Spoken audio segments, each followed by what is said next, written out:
بسم اللہ الرحمن الرحیم۔ ایک صاحب نے سوال کیا ہے کہ دلہا کو صحرا باندھنا اور جوتی چرائی کے بارے میں کیا حکم ہے؟ الجواب باللہ توفیق۔ شوہر کے لیے صحرا باندھنا ایک ہندوانی رسم ہونے کی وجہ سے ناجائز ہے۔ اسی طرح جوتا چرائی کی رسم بھی ناجائز اور متعدد مفاسد پر مشتمل ہے۔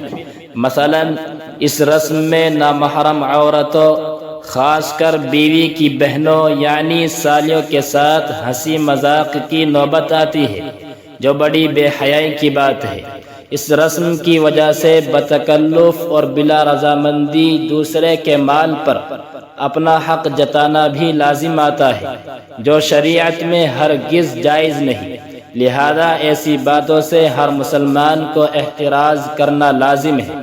قال رسول اللہ صلی اللہ علیہ وسلم لیس منا من تشبہ بغیرنا لا تشبہ بالیہود ولا بالنصارى، بحوالہ سنن الترمذی جلد نمبر 2 صفحہ نمبر 99۔ عن السائب بن یزید عن ابیہ عن جدہ رضی اللہ تعالی عنہ انہ سمع النبی صلی اللہ علیہ وسلم یقول لا يأخذن احدكم متاع اخیہ لاعبا جارا، بحوالہ سنن ابی داود جلد نمبر 2 صفحہ نمبر 683۔ فقط واللہ اعلم بالصواب۔